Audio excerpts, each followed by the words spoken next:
ಏನು ಅಂತ ಗೊತ್ತಾಗಿದೆ. ಮೊಳಕೆ ಹುರುಳಿಕಾಳು ಸಾಂಬಾರು ಮಾಡೋಣ ಅಂತ.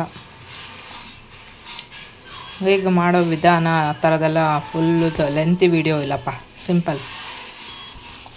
ಮಿಕ್ಸಿ ಜಾರಲ್ಲಿ ಕಾಯಿ ಹಾಕಿದ್ದೀನಿ. ನೆಕ್ಸ್ಟ್ ಏನೇನು ಹಾಕ್ತೀನಿ ಅಂತ ಹೇಳ್ತೀನಿ. ಜೊತೆಲಿ ಟೊಮೊಟೊ, ಈರುಳ್ಳಿ, ಬೆಳ್ಳುಳ್ಳಿ, ಕಾಯಿ ಇದೆಲ್ಲ ಹಾಕಿ ರುಬ್ಬಬೇಕು. ಅದು ನೆಕ್ಸ್ಟ್ ಇನ್ನೇನು ಹಾಕಬೇಕು ಅಂತ ಹೇಳ್ತೇನೆ. ತೋರಿಸಿದ್ನಲ್ಲ, ಟೊಮೊಟೊ, ಈರುಳ್ಳಿ, ಬೆಳ್ಳುಳ್ಳಿ, ಕಾಯಿ ಎಲ್ಲ ಹಾಕಿದ್ದೀನಿ. ಈಗ ಇದಕ್ಕೆ ಸ್ವಲ್ಪ ಸಾಂಬಾರು ಪೌಡ್ರ್ ಹಾಕೋಣ. ನಾನು ಈ ಸ್ಪೂನಲ್ಲಿ ಅಳತೆಗೆ ಹಾಕ್ತೀನಿ. ನಾವು ಸ್ವಲ್ಪ ಖಾರ ತಿಂತೀವಿ, ತಿನ್ನಲ್ಲ ಅಂತ ಹೇಳಲ್ಲ. ಇದು ಮನೇಲೇ ಮಾಡಿರೋ ಪೌಡರು.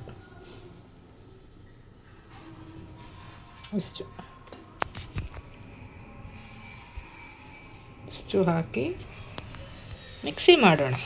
ಕುಕ್ಕರ್ ಇಟ್ಟು, ನಾನು ಅಳತೆ ಎಲ್ಲ ಮಾಡಲ್ಲ ಗೊತ್ತಲ್ಲ, ಅಂದಾಜು ಮೇಲೆ ಎಣ್ಣೆ ಹಾಕೋದು.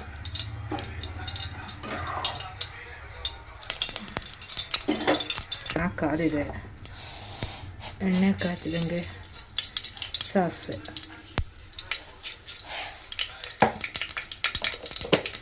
ಸಿಡಿತಿದ್ದಂಗೆ ಮೊಳಕೆ ಹುರುಳಿಕಾಳು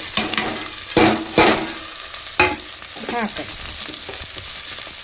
ಏನು ಸಾಂಬಾರು ಖಾರ ರುಬ್ಬಿದರೆ ಫಸ್ಟೇ ಮೊಳಕೆ ಹುರುಳಿಕಾಳು ಹಾಕೋದ್ರಿಂದ, ಹೀಗೆ ಹಾಕಿದ್ರೆ ಸ್ವಲ್ಪ ಫ್ರೈ ಮಾಡೋದ್ರಿಂದ ಬೇಗ ಸ್ವಲ್ಪ ಬೇಯುತ್ತೆ.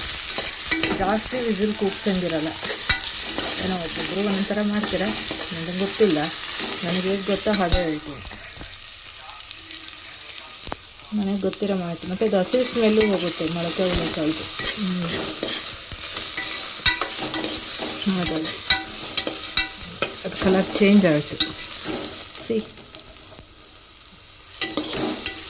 ಎಣ್ಣೆ ಚೆನ್ನಾಗಿ ಕಾದಿತ್ತಲ್ಲ, ಅದಕ್ಕೆ ಬೇಗ ಕಲರ್ ಚೇಂಜ್ ಆಗಿದೆ. ಆಗಲೇ ಮಿಕ್ಸಿ ಮಾಡಿದ್ನಲ್ಲ, ಟೊಮೊಟೊ, ಸಾಂಬಾರು ಪೌಡರ್, ಕಾಯಿ, ಈರುಳ್ಳಿ ಹಾಕಬೇಕು. ಹಾಕ್ತೇನೆ ಇನ್ನು ಸ್ವಲ್ಪ. ಈರುಳ್ಳಿ ಶುಂಠಿ ಎಲ್ಲ ರುಬ್ಬಬೇಕು. ಇದು ಹಾಕಿ ಅದು ನೆಕ್ಸ್ಟ್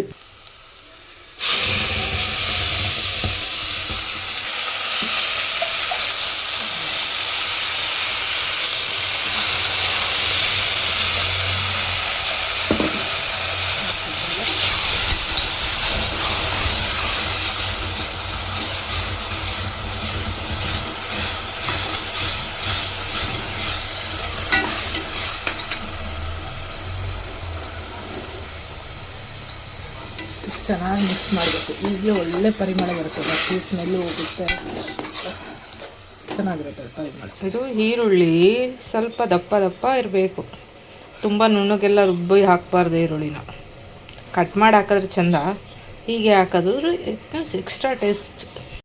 ಹಾಗೆ ಇದಕ್ಕೆ ಸ್ವಲ್ಪ ಸಾಲ್ಟ್ ಎಲ್ಲ ಅಳತೆ ಮಾಡಲ್ಲ. ಅಳತೆ ಮಾಡಿ ಹಾಕೋದಂತೂ ಗೊತ್ತಿಲ್ಲ ನನಗೆ, ಅಂದಾಜು ಮೇಲೆ ಮಾಡ್ತೇನೆ. ಆದಮೇಲೆ ಇದು ಮಿಕ್ಸ್ ಮಾಡಬೇಕು ಅಷ್ಟೇ. ಹಾಗೆ 2 ವಿಸಿಲ್ ಇಲ್ಲ 3 ವಿಸಿಲ್ ಲಾಸ್ಟು, ಜಾಸ್ತಿ ಕೂಗ್ಸಲ್ಲ. ಸ್ವಲ್ಪ ಎಣ್ಣೆಲಿ ಫ್ರೈ ಆಗಿರುತ್ತಲ್ಲ, ಬೇಗ ಇದಾಗುತ್ತೆ. ಓಕೆನಾ?